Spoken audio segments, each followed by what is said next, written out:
Hey, Jules Blessed Vegan, and as always, welcome to my channel. And for those of you who are new, I know you can benefit.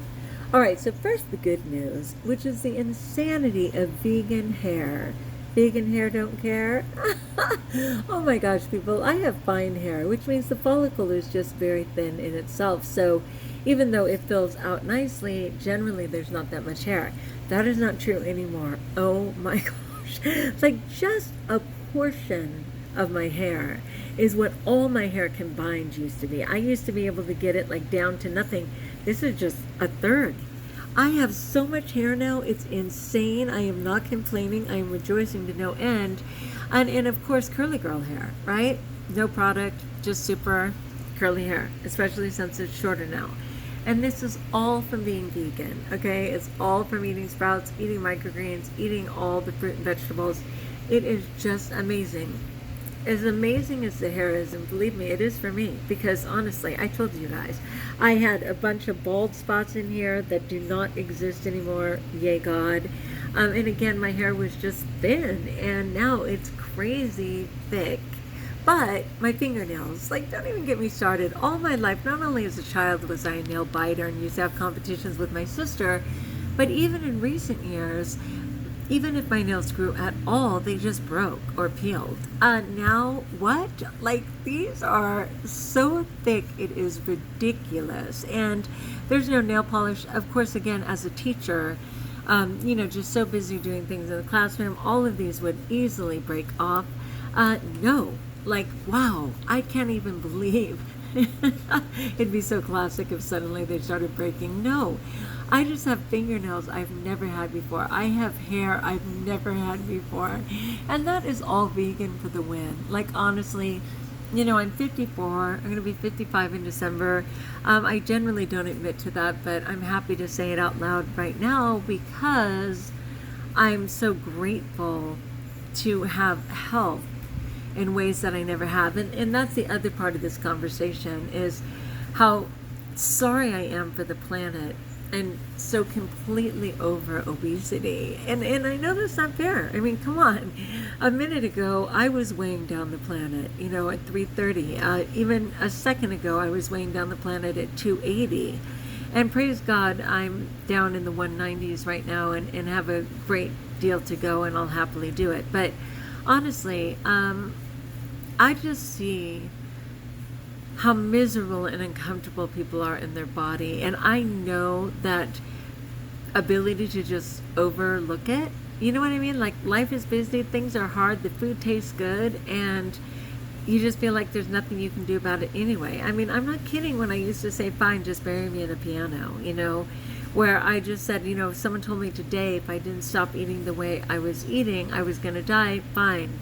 Let me write my own eulogy. I mean, that's just that hopelessness I so get. And I'm a people watcher. And I just see how the human body totally accommodates obesity, right? And in much the same way. The way the men all have pregnant bellies, right? And of course the women's hips and thighs and certainly their bellies too. But it's like the body just doesn't know where to put it all. And I so get that. And I just see people accommodating the weight, right? They're riding around in electric scooters because they're so uncomfortable. They're walking with canes and walkers to try and accommodate the weight. And I absolutely understand how miserable that is, and I so get it. But also, the oldest argument ever where people say that it just runs in their family, which is never true. We're all born around 7 pounds, 6 ounces, right? Some a little less, some a little more. So obesity itself is not inherited, right? A body type is for sure, but the obesity almost always is attributed to lifestyle.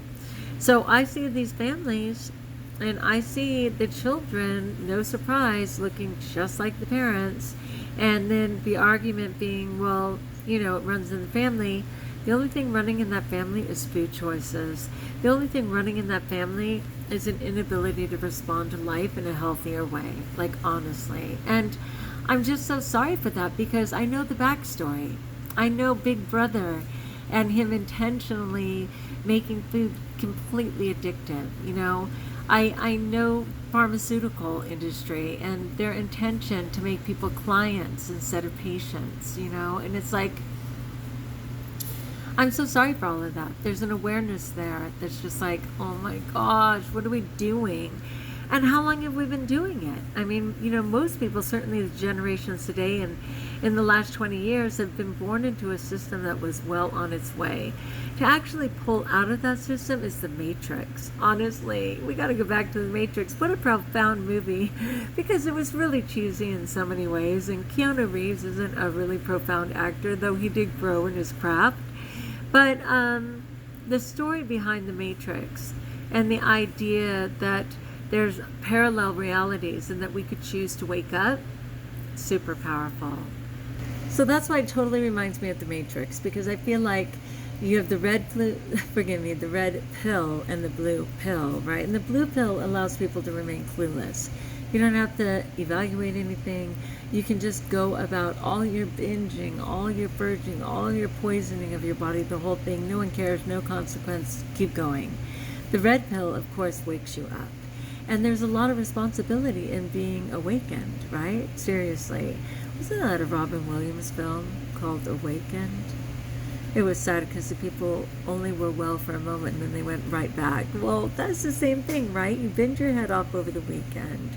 You decide you're going to get well. You stay clean for a few days, a week, a month, whatever. And then, you know, it gets tiring or people don't support you or whatever. And you go right back into oblivion, if you will. So it's just super interesting to me. I feel like coming upon certain things, like one Tannyraw, whom I mention all the time, because I really think that she is an advocate for health, certainly a social media phenom, but she understands the need to approach the entire person. So the physical, mental, spiritual, emotional being the whole thing. And I really appreciate that. But at the same time, I also came upon a bunch of different documentaries at the time. So What the Health was just eye-opening for me regarding the big pharma and all the things that we were taking advantage of us.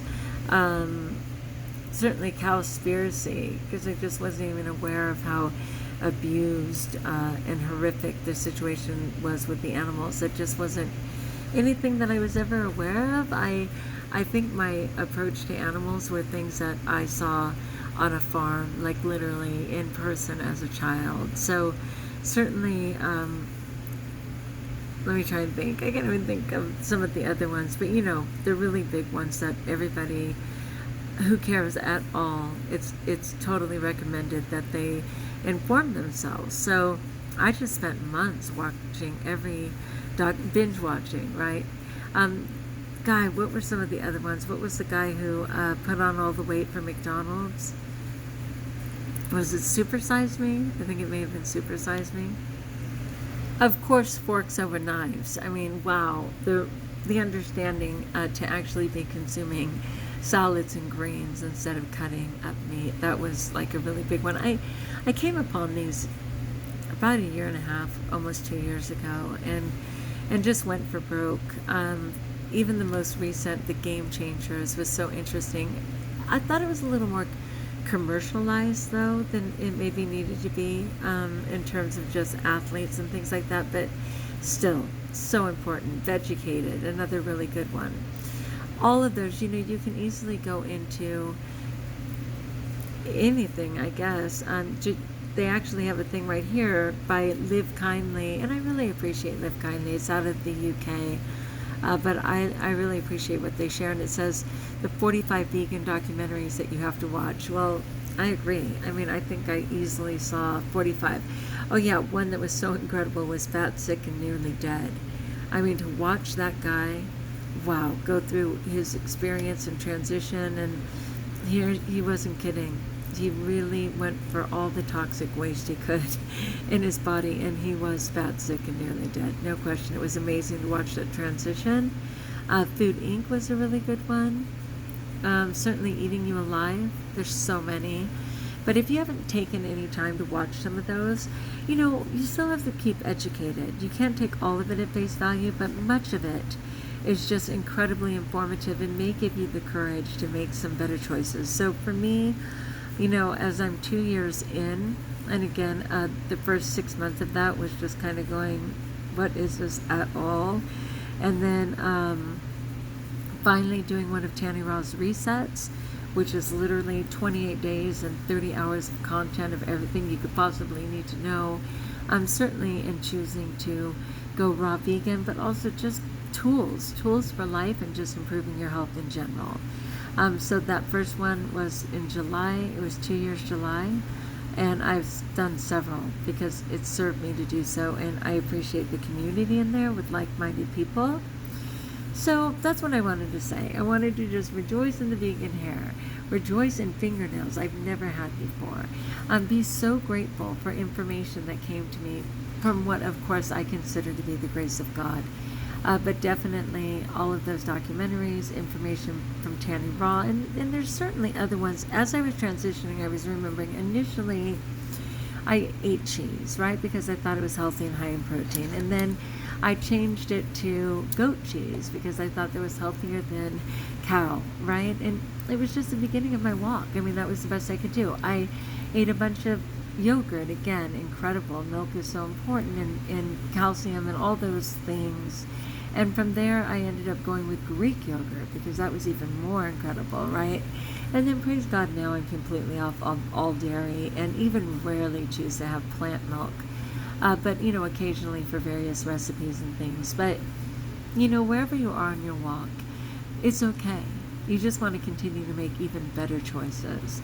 And each choice builds, you know, to a healthier self. So I know this was a little cray, but it's because so am I. It's late as usual and I'm still doing homework, but I wanted to check in with you guys and just let you know that we don't have to be a Wall-E existence. You can look up Wall-E. It's such an important, what I would like to consider a documentary and a cartoon, because I'm literally watching our life go that way.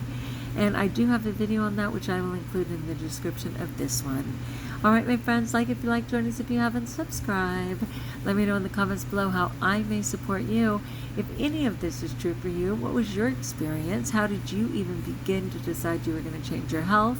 And until we talk again, best of all, know that you're blessed.